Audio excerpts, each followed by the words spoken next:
Assalamualaikum warahmatullahi wabarakatuh. Perkenalkan, nama saya Desi Zafriaristanti dari Pendidikan Fisika A 2019 dengan NIM 193022410002. Hari ini saya akan menjelaskan tentang materi termodinamika statistik. Simak penjelasan berikut ini. Hari ini saya akan menjelaskan materi tentang statistik termodinamika. Materi yang akan dibahas itu ada 3. Yang pertama, tingkat dan keadaan energi. Yang kedua, keadaan mikro dan keadaan makro. Yang ketiga, peluang termodinamika. Selanjutnya, yang pertama yaitu tingkat dan keadaan energi. Suatu sistem kuantum memiliki diskritisasi energi. Dapat dibedakan antara tingkat energi dan keadaan energi. Tingkat energi sendiri yaitu susunan tingkat-tingkat di mana energi pada tingkat-tingkat tersebut berbeda. Kemudian keadaan energi. Keadaan energi yaitu dalam satu tingkatan energi terdapat semacam ruang-ruang yang memiliki energi hampir sama dan dinamakan sebagai keadaan-keadaan energi.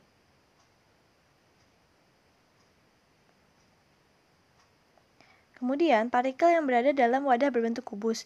Yang pertama yaitu volume kubus.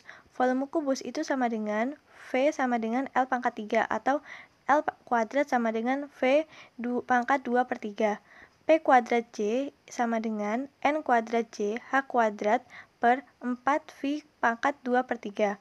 Kemudian untuk energi kinetik partikel bebas, epsilon sama dengan 1/2 mv kuadrat sama dengan P kuadrat per 2M. Kemudian EJ sama dengan atau epsilon J, N kuadrat J H kuadrat per 8 mv pangkat 2/3. Kemudian untuk tingkat energi 1, Nx sama dengan Ny sama dengan Nz, yaitu sama dengan 1.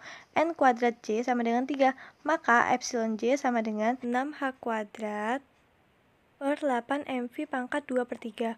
Kemudian untuk tingkat energi 2, N kuadrat J itu sama dengan 2 kuadrat ditambah 1 kuadrat ditambah 1 kuadrat.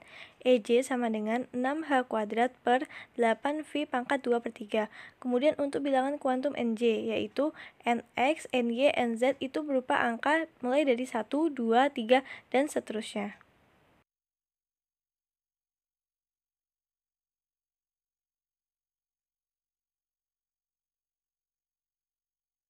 Baiklah, kemudian materi selanjutnya yaitu keadaan mikro dan keadaan makro. Pengertian keadaan mikro dan keadaan makro. Keadaan mikro adalah informasi tentang kumpulan benda banyak atau molekul-molekul gas ideal yang paling terperinci, yang menggambarkan secara tepat keadaan masing-masing benda. Sedangkan keadaan makro yaitu informasi tentang kumpulan benda banyak, molekul-molekul gas ideal yang kurang terperinci akan tetapi tetap melukiskan karakteristik kumpulan benda banyak. Jadi perbedaannya yaitu kalau mikro itu menjelaskan secara terperinci, kalau makro itu kurang terperinci. Kemudian, keadaan mikro yang melukiskan kumpulan N molekul yang masing-masing sedang bergerak lurus beraturan. Misal kita mempunyai N molekul, maka kita dapat mengatakan atau dapat informasi yaitu molekul ke-1 diketahui Nx, Ny, Nz-nya dinamakan Nx1, Ny1, Nz1. Molekul kedua diketahui Nx, Ny, Nz-nya dinamakan Nx2, Ny2, Nz2. Kemudian molekul ketiga diketahui Nx, Ny, Nz-nya, maka dinamakan Nx3, Ny3, dan Nz3. Untuk molekul ke N diketahui Nx, Ny, Nz-nya, maka dinamakan Nxn, Nyn, dan Nzn. Jadi di sini kita mengubah N-nya itu sesuai dengan jumlah molekulnya atau molekul keberapanya. Selanjutnya, pada keadaan makro menggunakan penomoran dengan 3 bilangan menjadi 1 bilangan saja. Untuk cara mengubah penomoran dari 3 bilangan ke 1 bilangan itu dapat dipilih secara bebas. Sebagai contoh, apabila nilai energi lebih tinggi, maka diberi nomor yang lebih tinggi juga. Informasi yang disajikan yaitu berbentuk pada saat T berapa banyak molekul yang ada pada masing-masing keadaan energi. Kemudian untuk perbedaan keadaan makro dan keadaan mikro. Pada keadaan makro, informasi yang disajikan akan lebih bermanfaat daripada keadaan mikro apabila kita ingin membuat kaitan antara besaran fisika yang lazim diukur untuk gas. Keadaan makro itu lebih berguna dalam menggambarkan perilaku kelompok. Kemudian untuk keadaan mikro itu kita dapat melacak jejak molekul-molekul.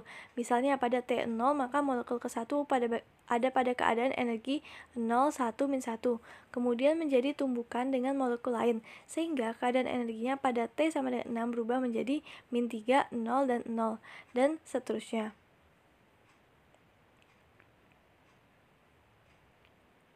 Jadi itu tadi perbedaannya. Kemudian selanjutnya yaitu peluang termodinamika. Peluang termodinamika adalah jumlah mikrostate yang berkaitan dengan makrostate tertentu.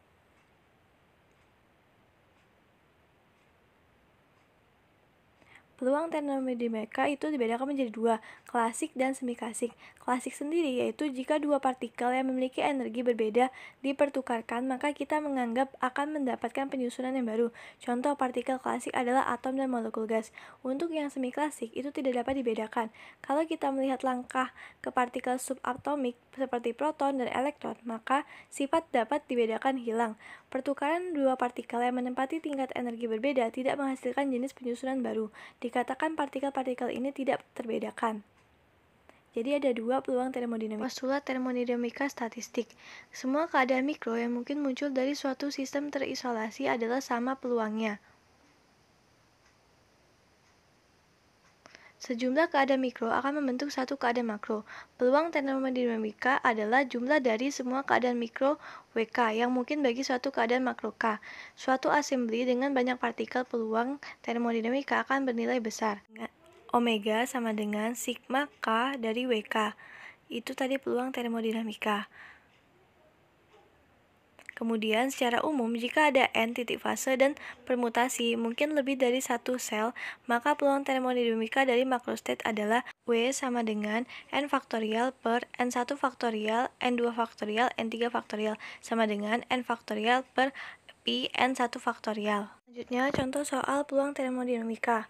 Soalnya yaitu terdapat 30 partikel terbedakan yang terdistribusi pada 3 tingkat energi yang tidak terdegenerasi yang dilabelkan dengan 1, 2, 3 sehingga N1 sama dengan N2 sama dengan N3 sama dengan 10. Energi pada masing-masing tingkat energi adalah tingkat energi 1 sama dengan 2 EF, tingkat energi 2 sama dengan 4 EF, dan tingkat energi 3 sama dengan 6 EF.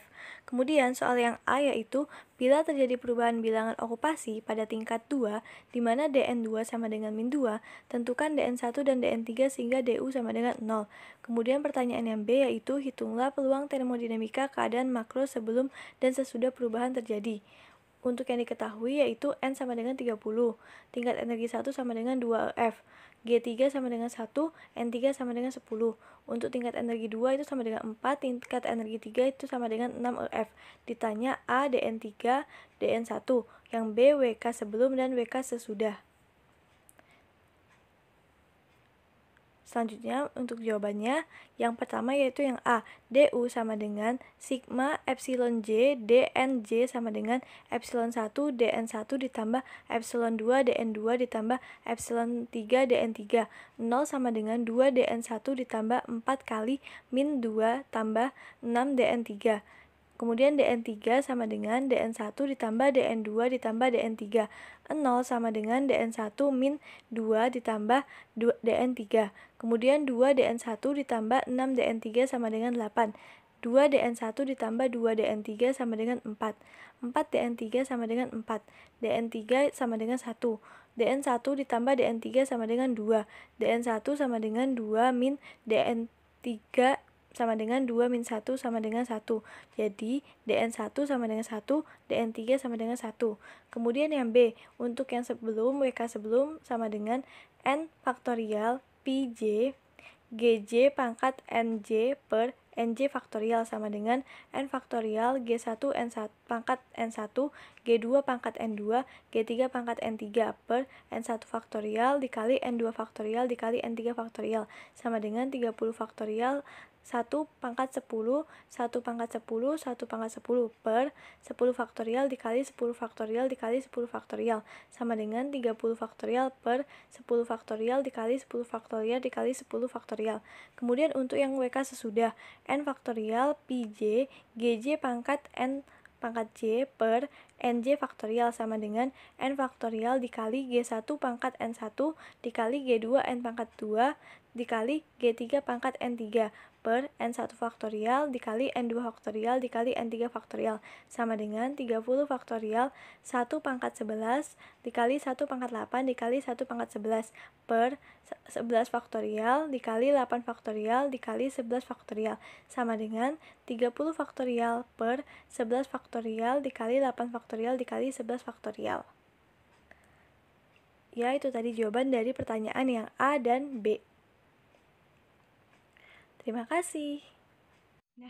Nah, itu tadi penjelasan materi termodinamika statistik.